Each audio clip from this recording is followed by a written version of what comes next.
हमारे मुआशरे में शरीफ घरों की लड़कियां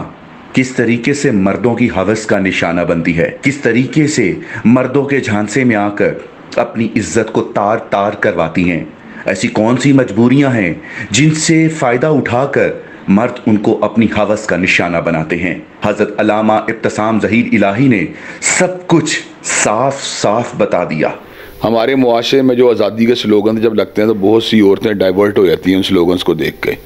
वो ये बात समझती हैं शायद जो हुकूक हमें इस्लाम ने दिए हैं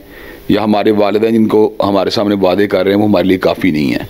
वो आज़ादी के उन तसव्वुरात में चली जाती हैं जिन तसव्वुरात के अंदर फैमिली लाइफ का कोई कंसेप्ट मौजूद नहीं होता। उनके नज़दीक उन्हें बावर करवा दिया जाता है ऐसी औरतों की तरफ से कि जब तक तुम निकाह के बंधन में बंधी रहोगी तुम्हें आज़ादी नहीं मिल सकती। तुम्हें एक ऐसी ज़िंदगी गुजारनी है जिसके अंदर तुम निकाह जैसे बंधन से बिल्कुल आज़ाद हो और अपनी मर्ज़ी से मुआशरे में अपनी ज़िंदगी गुजार सको। अब आप खुद बतलाएं, जिस वक्त औरत जो है निकाह के बंधन से आज़ाद होकर ज़िंदगी गुजारने की कोशिश करेगी तो अल्टीमेटली क्या होगा, वो मर्दों के जो गलत अज़ाइम या उनके जो मज़मूम इरादे हैं उनका निशाना बनेगी और अल्टीमेटली उसकी इज़्ज़त और उसकी नामूस या उसको ख़तरे में जो है ना पड़ जाएगी। लेकिन चूँकि ज़हान व क़ुलूब जो होते हैं उनके अंदर पुख्तगी नहीं होती इब्तदाई उम्र के अंदर,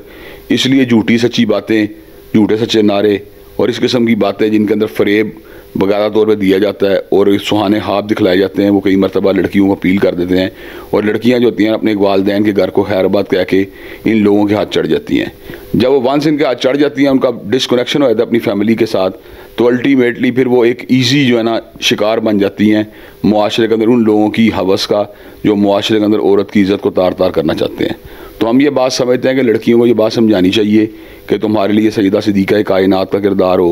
या सैयदा हदीयतुल कुबरा का किरदार हो या सैयदा फ़ातिमातुज़ ज़हरा का किरदार हो और उनसे कबल सैयदा मरियम सलामुल्लाह अलैहा का किरदार हो या सैयदा आसिया का किरदार हो, वो तुम्हारे लिए नमूना है। तुम्हें उस किरदार को जो है ना फॉलो करने की ज़रूरत है और उन किरदारों पर चल के अपने आप को जो है ना ज़िंदगी के अंदर जो है ना एक्सेल करने की ज़रूरत है। मैं ये बात समझता हूँ कि हमने जदीद अपना जो तर्ज़ ज़िंदगी अपनाते हुए इकनॉमिक्स को इतनी अहमियत दी है कि हमने अपने बच्चों के लिए जो एक अहलाकी तरबियत के अंदर उनके जो गोल सेट करने चाहिए थे वो हम गोल सेट करने से जो है ना नेगलिजेंस का मुजाहरा कर रहे हैं। हमारा ये काम बनता था कि हम आइडियल उनके लिए सेट करते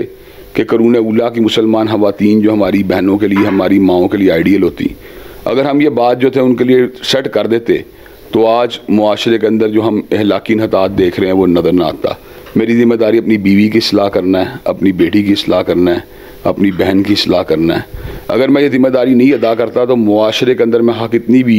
रिफॉर्मेशन का अमल या इस्लाही अमल को आगे बढ़ा लूँ, मैं अपनी सही मायने में इल्म का हक़ अदा नहीं कर सकता।